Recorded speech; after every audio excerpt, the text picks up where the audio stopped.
এবার বিরক্ত বুঝলাম না, বিরক্ত না থাকাটাই ভালো।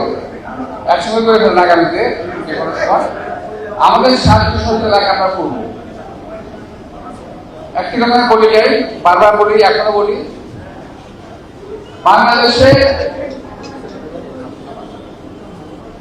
বিশেষ করে বিএনপির হাতে এই দেশের স্বাধীনতা সর্বদিনের মধ্যে যেমন তেমনি আমাদের অন্য নাগরিক, যেমন আমি সংখ্যালঘু কথা বললাম না, এটা আমরা বলি না, অন্য সমাজ, অন্য গোত্র, হিন্দু, মুসলিম, বৌদ্ধ, খ্রিস্টান সকলেই কিন্তু বিএনপির সময় সবসময় নিরাপদ ছিল।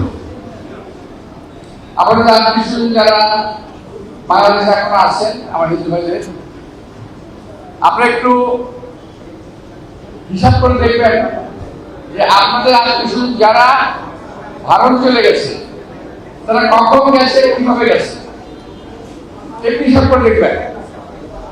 বিএনপির সময় যদি 1% নিয়ে থাকে, আওয়ামী লীগের সময় গেছে 100%। এটা আমি আমার বাস্তবতা থেকে বলছি।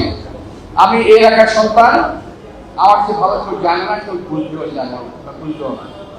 অনেকে হয়তো আসবে, আপনার মণ্ডপে আসবে, কথা বলবে, কিন্তু আমার মতো কেউ আসবে না যে বলতে পারবে, দাবি করতে পারবে যে আমি এলাকার সন্তান।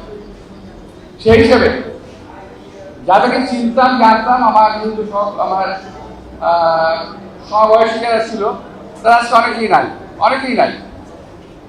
আর যারা নতুন আপনারা আসছেন, আপনাদের অবগতির জন্য বলছি, নিপীড়ন এবং বিচারণ যদি হয়ে থাকে হিন্দুদের উপর, সেটা আওয়ামী লীগের সময় হয়েছে, বিএনপির সময় নয়।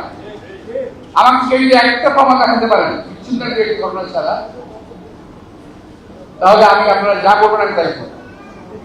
বিষয়টি হলো বিএনপির হাতে এই দেশের জাতি, যে কোনো জাতি, ধর্ম, সম্প্রদায় নিরাপদ এবং এই দেশের স্বাধীনতা নিরাপদ।